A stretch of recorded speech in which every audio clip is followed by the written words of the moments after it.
ہم وہی کہیں گے جو ہمارا دین ہم کو بتاتا ہے، عمل کرو تو تمہارا بھلا ہے۔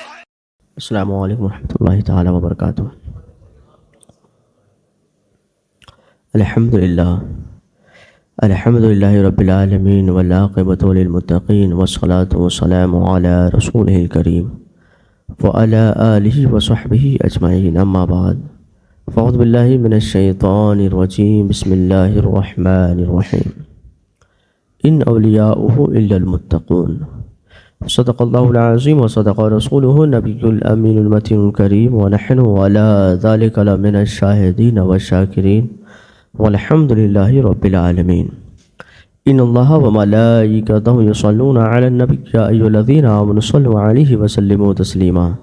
اللہم صل علی سیدنا شفیعنا مولانا محمد بارک وسلم، صلوا علیہ صلاۃ و سلام علیک یا رسول اللہ صلی اللہ تعالی علیہ وسلم۔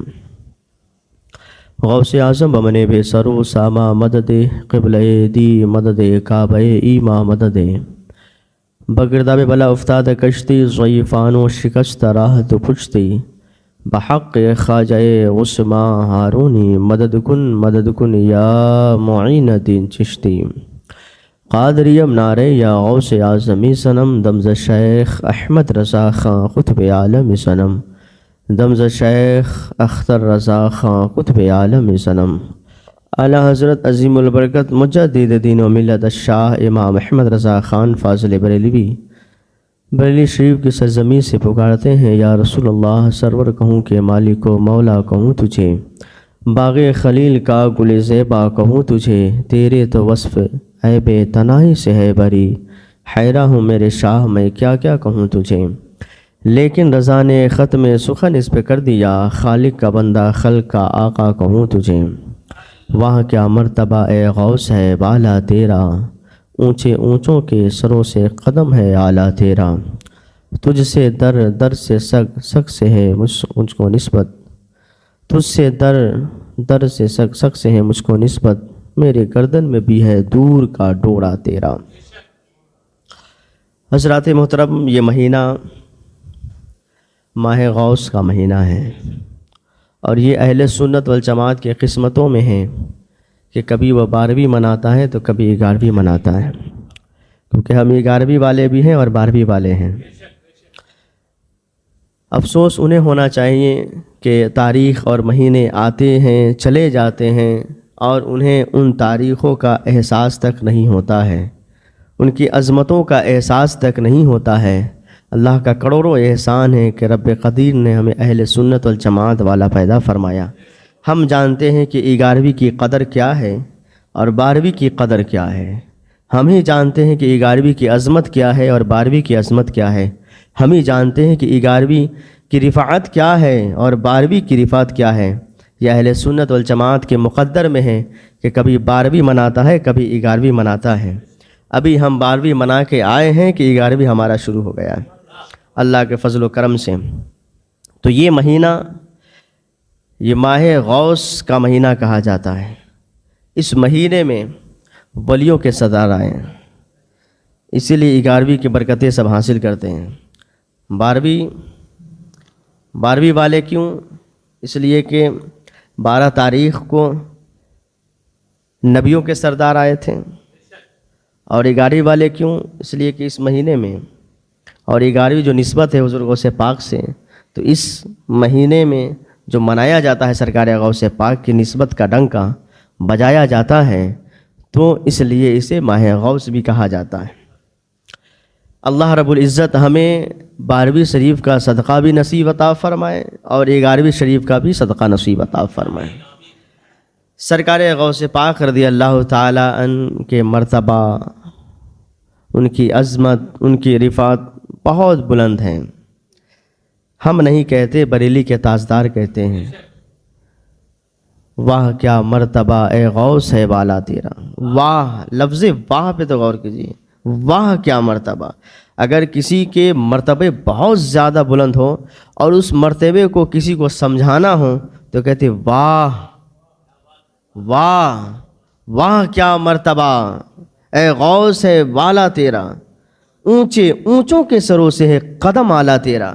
یعنی اونچے سب ہے، اور جو اونچا سمجھتے بھی ہیں، اس لیے کہا کہ اونچے اونچوں کے، صرف اونچے نہیں، جو اونچوں میں بھی اونچا ہے۔ پہلے تو شعر کا جو اسٹارٹم ہے واہ سے واہ، اب کسی کی تعظیم و تکریم حد درجہ ہوتا ہے نا تو کہتے ہیں واہ کیا کہنا ہے، واہ آپ کی کیا بات ہے، اس طرح کہتے ہیں واہ آپ کا کیا معاملہ ہے۔ تو اعلیٰ حضرت جس کے بارے میں کہتے ہیں واہ، سرکار اعلیٰ حضرت تو فنافی شیخ بھی تھے، فنافی رسول اللہ تھے، اور فنافی شیخ ایسے شیخ تھے ہر وقت غوث پاک کا ذکر کیا کرتے تھے۔ واہ کیا مرتبہ اے غوث ہے والا تیرا، اونچے اونچوں کے سروں سے قدم ہے اعلیٰ تیرا۔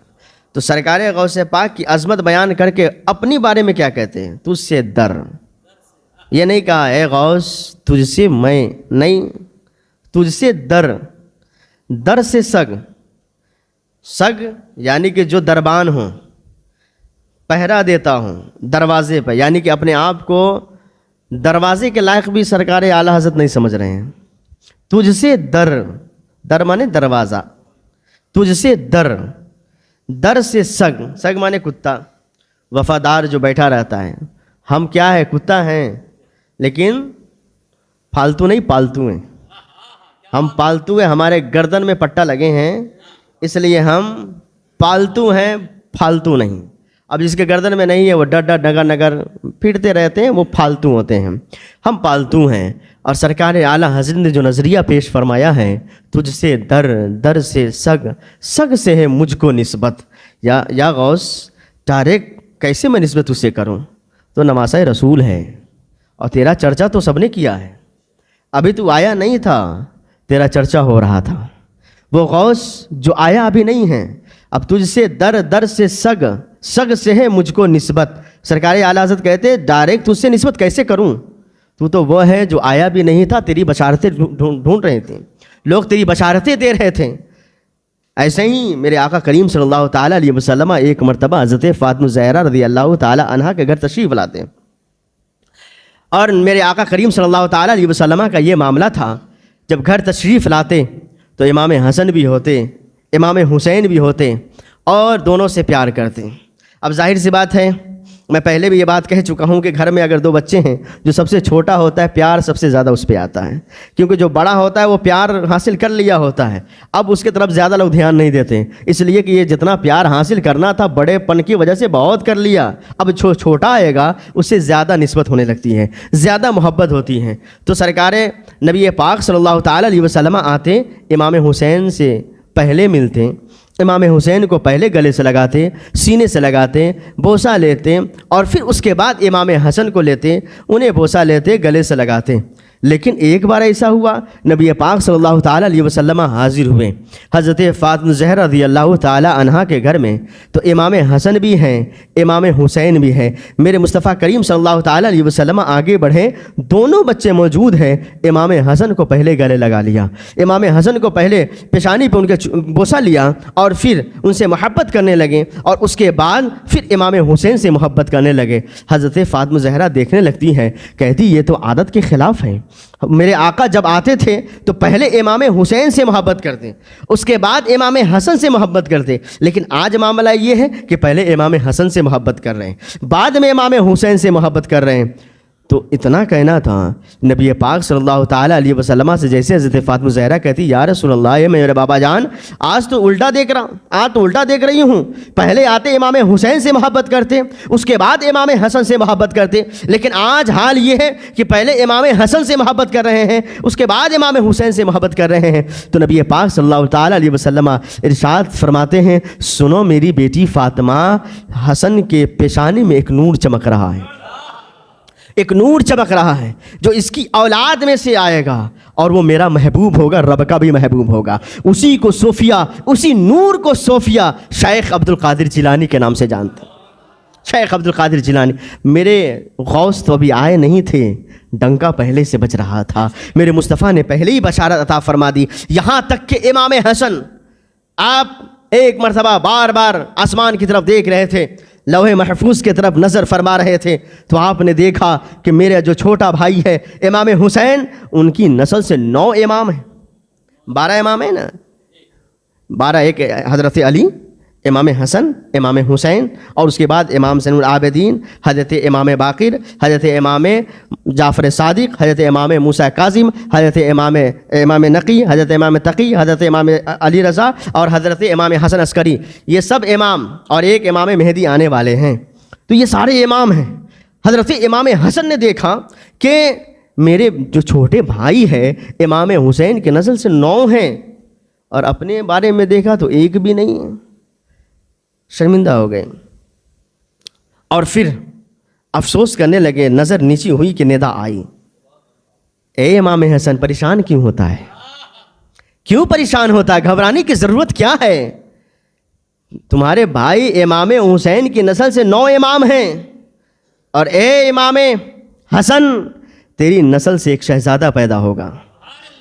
اس شہزادے کے اندر 9 اماموں کی خوبیاں نظر آئے گی، اور صوفیہ انہی کو شیخ عبد القادر جیلانی کہتے ہیں.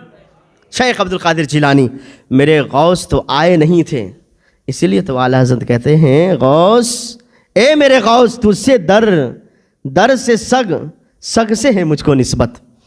میرے آقا کریم صلی اللہ تعالیٰ علیہ وسلم نے خود حضرت عمر فاروق رضی اللہ تعالیٰ عنہ، حضرت علی رضی اللہ تعالیٰ عنہ، ان دونوں کو ایک خرقہ دیا اور کہا اسے لے جائیے اور میرے عاشق حضرت اویس قرنی کو دے کر آئیے.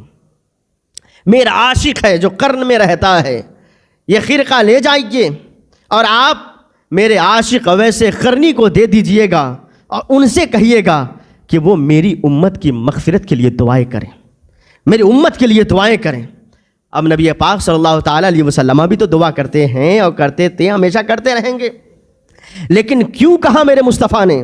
کہ ولیوں کے پاور کو بھی میرے مصطفیٰ نے دکھانا چاہا. سمجھ رہے ہیں؟ اور صحابی حضرت عمر، حضرت علی صحابی ہیں، ان کے ہاتھ سے کہہ رہے ہیں. صحابی کی بھی دعا قبول ہوتی ہے، تابعین کی بھی دعا قبول ہوتی ہے. میرے مصطفیٰ نے یہ سکھا دیا. کہاں چاہیے یہ خرقہ لے لیجئے اور جا کر انہیں دے دیجئے گا. حضرت علی رضی اللہ تعالیٰ عنہ ہیں، ساتھ میں حضرت عمر فاروق رضی اللہ تعالیٰ عنہ ہیں، دونوں کے دونوں گئے. حضرت اویس قرنی سے ملاقات فرمائی. ملاقات کرنے کے بعد خرقہ دیا، اور اس خرقے کو لے کر حضرت اویس قرنی نے خوب رویا کہ میرے مصطفیٰ کریم صلی اللہ تعالیٰ علیہ وسلم کا زمانہ انہوں نے پایا، اس کے باوجود بھی اپنی ماں کی محبت میں وہاں نہ جا سکے. پھر بھی میرے مصطفیٰ کس قدر محبت فرماتے کہ خرقہ بھیج دیا. حضرت اویس قرنی نے لیا اور کہا اے عمر، اے علی، یہ بتائیے میرے مصطفیٰ کا حکم کیا ہے؟ کہنے لگے میرے مصطفیٰ نے یہ کہا ہے کہ میری امت کے لیے آپ دعائیں کیجیے. میرے مصطفیٰ نے کہا میری امت کے لیے دعائیں کیجیے. حضرت اویس قرنی نے سر کو سجدے میں رکھ دیا، رب کی بارگاہ میں دعا کرنے لگے، اے مولا میرے مصطفیٰ کریم صلی اللہ تعالیٰ علیہ وسلم کی امتی کو بخش دے. اتنا کہنا تھا، غیب سے ندا آئی، اے اویس قرنی سنو، تیرے کہنے سے میں نے آدھے گنہگار بندوں کی اپنی مغفرت کر دی ہے، اور آدھے شیخ عبد القادر جیلانی کے دعاؤں سے مغفرت کروں گا. حضرت اویس قرنی کہنے لگے یا پاک پروردگار عالم، یہ عبد القادر کون ہے؟ یہ عبد القادر کون ہے؟ اتنا کہنا تھا، ندا آئی، اے اویس قرنی، عبد القادر وہ ہے جو میرا بھی محبوب ہے اور میرے محبوب کا بھی محبوب ہے. اور انہی کو صوفیہ عبد القادر، شیخ عبد القادر جیلانی کہتے ہیں. حضرت جنید بغدادی، میرے اعلیٰ حضرت نے ایسے ہی نہیں کہا تجھ سے در سے سگ سے ہے مجھ کو نسبت. حضرت جنید بغدادی ہے، مراقبے میں ہے، مراقبے میں ندا آئی، اے جنید بغدادی سنو، یاد رکھنا ایک میرا محبوب آئے گا جن کا نام عبد القادر ہوگا، 5ویں صدی میں آئے گا، اور جب وہ کہے گا کہ میرا قدم تمام اولیاء کے گردنوں پر ہے تو تمام اولیاء اپنے گردنوں کو جھکا دیں گی. اتنا کہنا تھا. حضرت جنید بغدادی کہتے ہیں کہ اے پاک پروردگار عالم وہ ہے کون؟ کہا وہ عبد القادر جیلانی ہے، میرا محبوب ہے، میرا محبوب ہے. تو آپ میرے غوث پاک آئے نہیں تھے، لیکن ان کے بارے میں چرچے پہلے ہو رہے تھے، اسی لیے تو اعلیٰ حضرت نے فرمایا تجھ سے در سے سگ سے ہے مجھ کو نسبت، میری گردن میں بھی ہے دور کا ڈونڈا تیرا. دور کا ڈورا تیرا، سرکار اعلیٰ حضرت نے ہمیں بتایا تو بشارتیں بہت ہوئیں۔ جس گھر میں سرکار غوث پاک رضی اللہ تعالیٰ عنہ کی ولادت ہوئی وہ گھر لاجواب گھر تھا۔ آپ کی والدہ ام الخیر فاطمہ ثانی، ان کا بھی کوئی جواب نہیں تھا۔ ام الخیر کہا جاتا تھا ان کو، خیر والی کہا جاتا تھا ان کو، ام الخیر فاطمہ، ان کا بھی کوئی جواب نہیں۔ آپ کے والد محترم حضرت ابو صالح موسیٰ جنگی دوست، ان کا بھی کوئی جواب نہیں تھا۔ حضرت غوث پاک رضی اللہ تعالیٰ ماں کی طرف سے حسینی سید اور باپ کی طرف سے حسنی سید نجب الطرفین ہیں، اور آپ کو یاد رکھنا ہوگا ام الخیر فاطمہ ثانی جو حضرت غوث پاک کی والدہ ہے، ام الخیر ان کو کہا گیا بھلائی والی کہا گیا۔ ہر ایک کو بھلائی والی نہیں کہا جا سکتا ہے، اور وہ بھلائی والی جسے کہا گیا ہے واقعی بہت پارسا تھی اور متقیہ تھی۔ اور والد محترم کا معاملہ موسیٰ جنگی دوست سے سمجھ میں آپ کو آتا ہوگا، موسیٰ تو نام ہے ٹھیک ہے، ابو صالح کنیت ہے ٹھیک ہے، یہ لقب جو ملا ہے آپ کو جنگی دوست کا مطلب کیا ہوتا ہے؟ جنگی کس کو کہتے ہیں؟ جنگ کرنے کو کہتے ہیں جنگی، جنگ دوست کو کہتے ہیں۔ لیکن آپ کو کس طرح لقب مل گئے؟ اس طرح کہ آپ ہمیشہ مجاہدہ کرتے تھے۔ مجاہدہ کس سے کرتے تھے؟ اپنے نفس سے کرتے تھے۔ جب نفس کہتا تھا ہم روٹی کھائیں گے تو کھانا چھوڑ دیا کرتے تھے۔ نفس کہتا تھا اے ابو صالح تم پانی پی لو تو کہتے میں پانی نہیں پیوں گا۔ اسی طرح وقت گزرتا رہا، جب بھی جی چاہتا کھانے کا لیکن کھانا آپ نہیں کھاتے۔ کوئی محبت کرنے والا کھانا پیش کیا اور کہا آپ کھانا تناول کر لیجئے، بہت بھوک لگی تھی، بیٹھ گئے کھانے کے لیے، لیکن جیسے بیٹھے ہیں نفس نے اسی وقت کہا بہت لذیذ کھانے رکھے ہوئے ہیں، کھانا کھایا جائے گا تو بڑا اچھا محسوس ہوگا، تو آپ نے اسی وقت کھانا چھوڑ دیا اور کہا میں کھانا اس لذیذ کو نہیں کھاؤں گا، اور اپنے نفس کے ساتھ جہاد کرنے لگے۔ متقی بڑے تھے، پرہیزگاری آپ کے اندر بہت تھی، خوب نمازیں، خوب عبادتیں، خوب روزے رکھا کرتے تھے۔ فرشتے آئے اور کہنے لگے اے موسیٰ جنگی دوست سنو، اے ابو صالح موسیٰ سنو، تم نے اپنے نفس کے ساتھ جنگ کیے ہو، اس لیے اب سے تیرا نام جنگی ہوگا، اور ساتھ ساتھ تو اللہ کے محبوب ہو گئے ہو، دوست ہو گئے ہو، اللہ کو راضی کر لیا ہے، اس لیے اب تمہاری خنیت جو ہوگی، تمہارے لقب جو ہوں گے وہ جنگی دوست ہوں گے۔ ہو گیا ابو صالح موسیٰ جنگی دوست۔ تو جہاد کرنا ہے تو کوئی ضروری نہیں ہے کہ تلوار لے کے میدان میں چلے جائے۔ سب سے جو اکبر جو بڑے جہاد جس کو کہتے ہیں وہ نفس کے ساتھ جہاد کرنا، نفس کے ساتھ جہاد کرنا، اسے جہاد کہا جاتا ہے، بڑا جہاد۔ اس میں رہیے کہ اپنے نفس سے جہاد کیجئے۔ آپ کا نفس اگر گناہوں کی طرف مائل کرنے کے لیے کہے تو اسے روکنے کی کوشش کریے، نیکیوں کی طرف جائیے۔ بزرگوں کا حال یہ تھا کہ کوئی نیکی چیز بھی ہوتی تھی، کھانا کیا ہے مباح چیزیں کھا لینا چاہیے، انسان مر جائے گا اگر ہم نہ کھانا کھائیں تو ہم مر جائیں، ہم پانی نہ پیے تو ہم مر جائیں، وہ بات الگ تھی میرے مصطفیٰ کی۔ اگر میرے مصطفیٰ کھانا نہ کھائے تو کھانا خود مر جائے، میرے مصطفیٰ اگر پانی نہ پیے تو پانی خود ہی مر جائے، یہ میرے مصطفیٰ کی شان تھی۔ حضرت غوث پاک رضی اللہ تعالیٰ عنہ کے والد محترم بڑے متقی پرہیزگار بڑے محتاط شخص کا نام حضرت ابو صالح موسیٰ جنگی دوست۔ آپ نے سنا ہوگا سرکار غوث پاک رضی اللہ تعالیٰ عنہ کے والد محترم ہیں۔ جب بات آ گئی تو میں پیش کرنے کی کوشش کروں، آپ ہی ہیں۔ بھوک سے نڈھال ہو کر جب آپ جانے لگے دریا کے کنارے، سیب بزر سے گزرا حضرت ابو صالح موسیٰ جنگی دوست نے۔ اب بتائیے تو صحیح، جب بھوک ہو، پیاس ہو، شدت کی بھوک ہو، کھانے کی طبیعت کر رہی ہو، اس قدر بھوک اگر نہ کھائے تو انسان مر جائے۔ شریعت نے تو یہ بھی کہا ہے اگر انسان کو کھانا نہ ملے اور اس وقت تک نہ ملے جب انسان نہ کھائے گا تو مر ہی جائے گا، تو جان بچانے کے لیے شریعت نے آرام کو بھی کھانے کا کہا گیا ہے۔ لیکن بتائیے تو صحیح، وہ کھاتے نہیں تھے، پیتے نہیں تھے، اپنے نفس سے جہاد کرتے تھے، بھوک کی طرف تھی، اور پھر آپ جب چلنے لگے تو جانتے ہیں پاؤں ڈگمگانے لگے ہیں آپ کے۔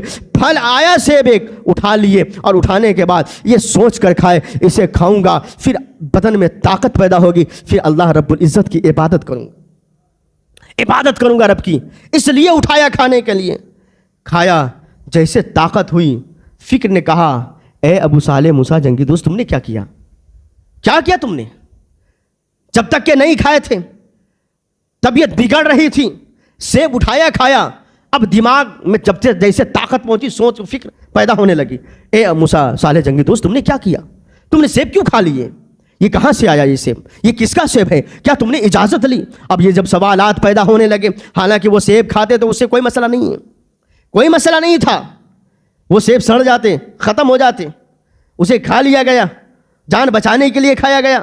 لیکن حضرت موسیٰ صالح جنگی دوست وہ رب کے دوست تھے، اللہ کے ولی تھے، آپ کے اندر فکر لاحق ہوئی، نکل گئے آپ، اور آپ حضرت عبداللہ سمئی کے باغ میں گئے، آپ نے معافی طلب کی، 12 سال تک آپ کو رہنا پڑا، آپ نے خدمت 12 سال کی، اس کے بعد پھر دوسری شرط رکھی گئی، تم میری بیٹی سے نکاح کرو، تم میری بیٹی سے نکاح کرو، جو ہاتھ کی لولی بھی ہے، پاؤں کی لنگڑی بھی ہے، کان سے بہری ہے، آنکھ سے اندھی ہے۔ حضرت ابو صالح جنگی دوست نے اسے بھی قبول کر لیا، کہا مجھے معاف کر دو، میں نکاح کرنے کے لیے تیار ہوں، نکاح کر دیا گیا۔ جیسے ہی حجرے میں داخل ہوئے، واپس پلٹے، اس قدر پلٹے کہ آپ کے سر پھوٹ گئے ہیں، اور آپ خون کو اپنے پیشانی پہ ہاتھ رکھتے ہوئے آئے تھے، اور کہا تھا اے عبداللہ سمائی، آپ نے مجھے کہا تھا کہ میری بیٹی ایسی ہے، لیکن میں نے دیکھا، میں جیسے اندر داخل ہوا، انہوں نے تو سلام کیا ہے، انہوں نے مجھے دیکھا تب تو سلام کیا ہے، ان کو معلوم ہوا کہ میں ان کا شوہر ہوں تب تو انہوں نے سلام کیا، انہیں محسوس ہوا کہ میں گھر کے اندر داخل ہوا تبھی تو انہوں نے سلام کیا ہے، آپ ایسا کیوں کر سکتے ہیں؟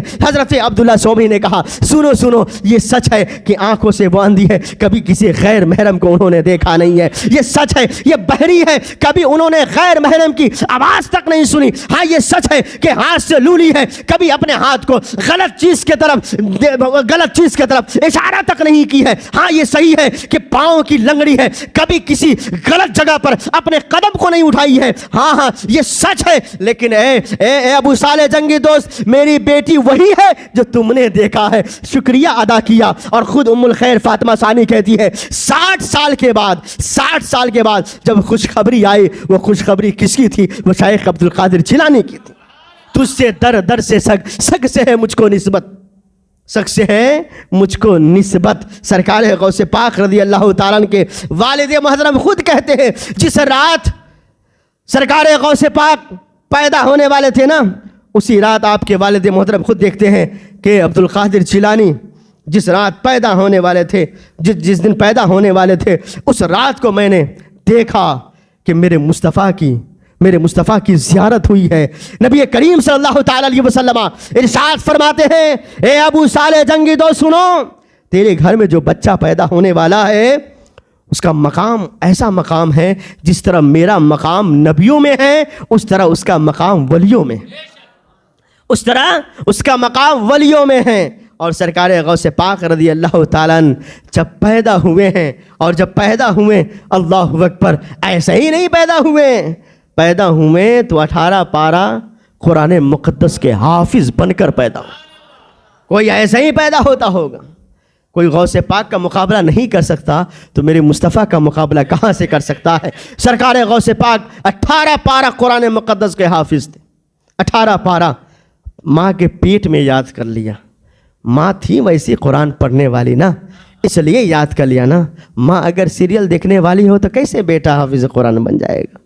اگر ماں دن بھر ٹی وی دیکھنے والی ہو تو بتائیے کیسے بیٹا نیک بن سکتا ہے؟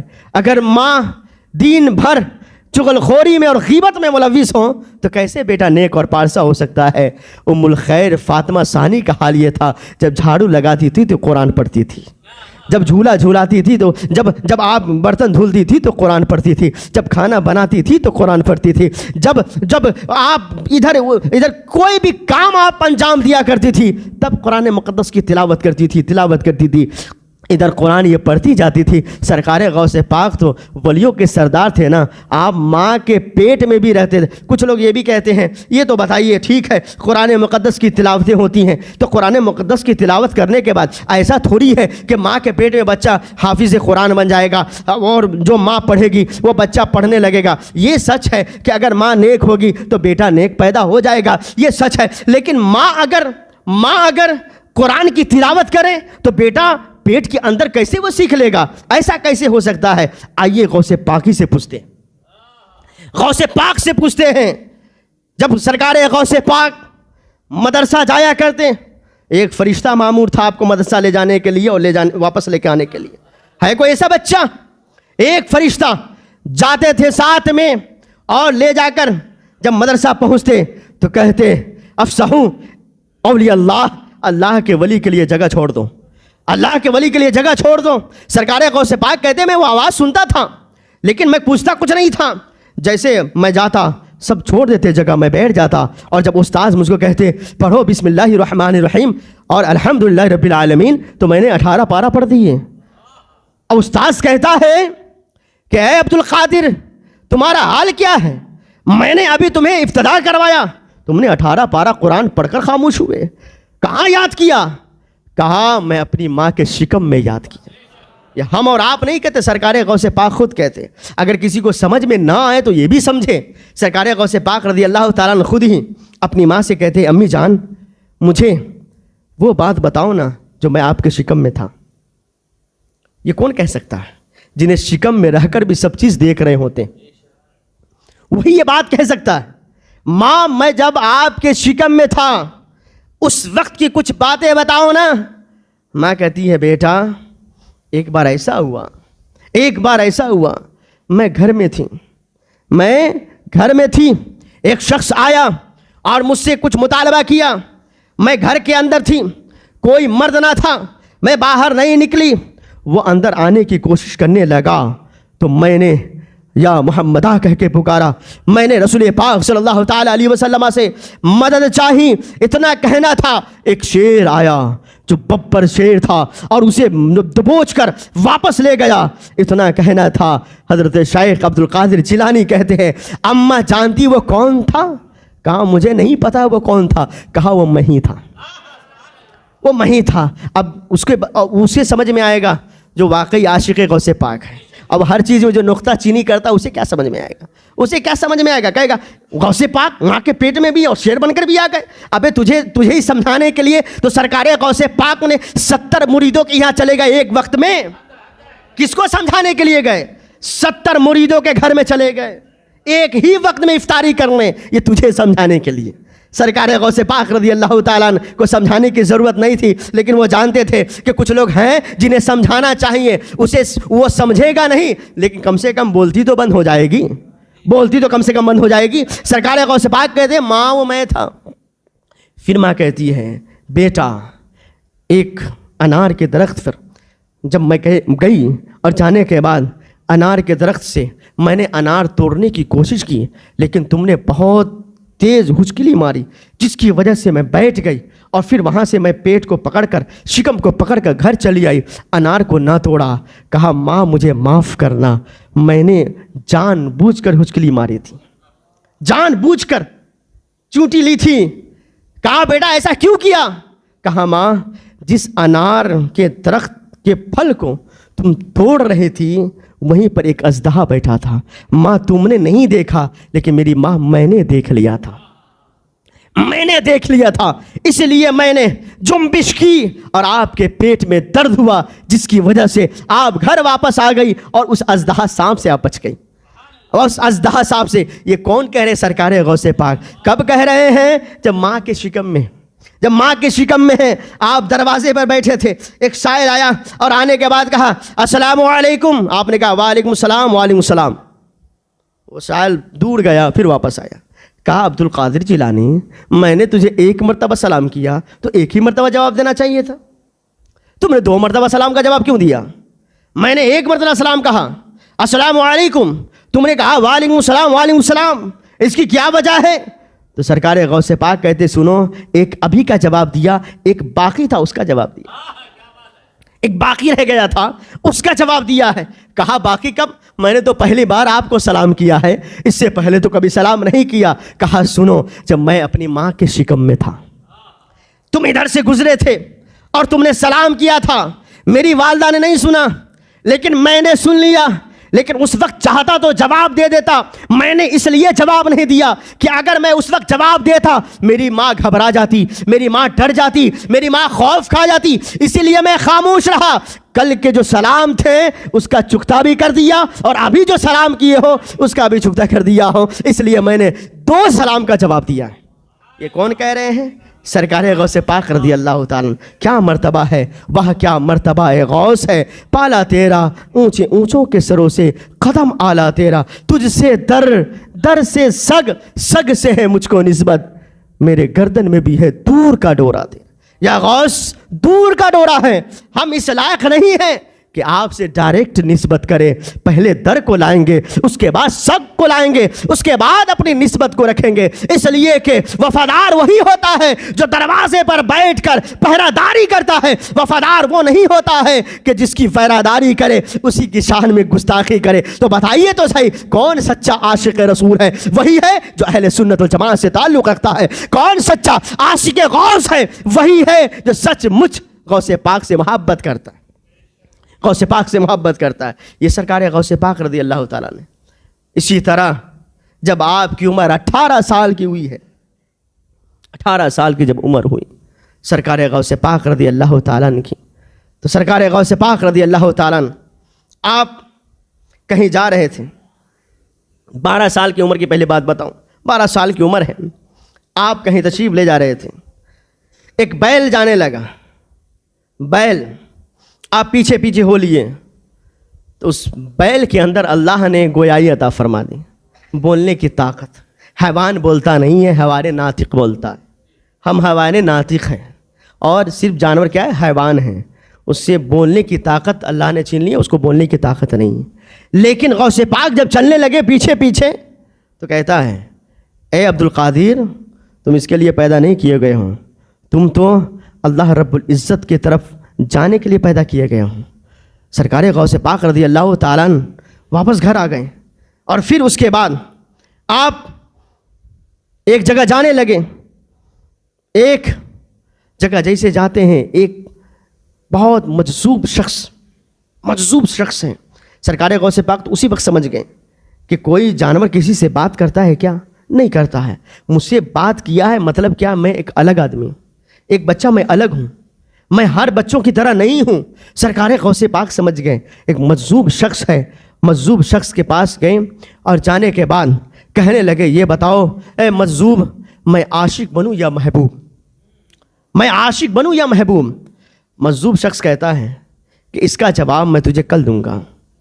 ماں کے پاس جیسے ہی حاضر ہوتے ہیں, ماں سے کہتے, ماں یہ بتائیے میں کیا بنوں, میں عاشق بنوں یا محبوب؟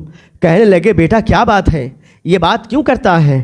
کہا, اس لیے کہ میں کہیں جا رہا تھا, ایک بیل کے پیچھے پیچھے جانے لگا, وہ مڑ کر مجھے کہا, عبد القادر جیلانی, تم ادھر میرے پیچھے پیچھے چلنے کے لیے پیدا نہیں کیے گئے ہو, تم تو اللہ رب العزت کی جانب جانے کے لیے پیدا کیے گئے ہو. اور جب میں نے چھت پہ چڑھا تو میں نے چھت سے میں نے کعبہ کو بھی دیکھ لیا, میں نے کعبہ کو بھی دیکھ لیا. اتنا کہنا تھا. ماں کہتی ہے, بیٹا میں اس کا جواب نہیں دوں گی. اگر ماں چاہتی تو جواب دے دیتی, لیکن ماں کہتی ہے, بیٹا میں جواب نہیں دوں گی. مجذوب کے پاس جاؤ. مجذوب کے پاس گئے. مجذوب نے کہا, اس بزرگ نے کہا کہ سنو عبد القادر, کل آنا, میں اس کا جواب تجھے دے دوں گا. سرکار غوث پاک واپس آئے اور اس کے بعد کل ہو کر پھر جاتے ہیں تو پتہ چلتا ہے وہ مجذوب جو بزرگ تھے ان کا انتقال ہو گیا ہوتا ہے. لوگوں نے خبر دیا کہ اس کا انتقال ہو گیا ہے. جس مجذوب کی تلاش میں تم آئے ہو, جس مجذوب کو, جس بزرگ کو ڈھونڈنے کے لیے تم آئے ہو, اس کا انتقال ہو گیا ہے, تم اسے نہیں ڈھونڈ پاؤ گے, اس لیے وہ مر گئے ہیں. اور یہاں تک کہ اسے جنگل میں پھینک دیا گیا ہے اور اس کے گوشت کو چیل کوے کھا رہے ہیں. غوث پاک رضی اللہ تعالیٰ ہیں.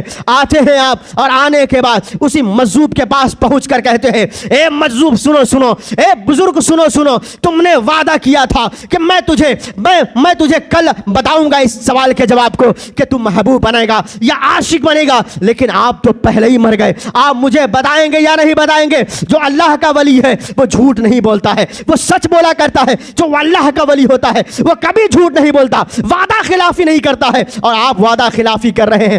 آپ نے کہا تھا کل آئیے گا, میں کل آپ کے سوال کا جواب دوں گا. میں کل ہو کر آیا تو آپ مر گئے ہیں, آپ اس دنیا سے چلے گئے ہیں. اے مجذوب مجھے بتائیے کہ اس کا جواب کیا بنے گا, میں عاشق بنوں یا محبوب بنوں؟ اتنا کہنا تھا, اس سے بھی آواز آنے لگی ہے. مجذوب صاحب کہتے ہیں, اے عبد القادر سنو سنو, اگر محبوب بنو گے تو لوگ تیری بڑی تعظیم کریں گے, لوگ تجھے پلکوں پہ رکھیں گے. اگر تم محبوب بنو گے تو لوگ تو تمہارے جوتوں کو سوارتے ہوئے نظر آئیں گے. تم محبوب بنو گے, لوگ تجھ سے محبت کریں گے.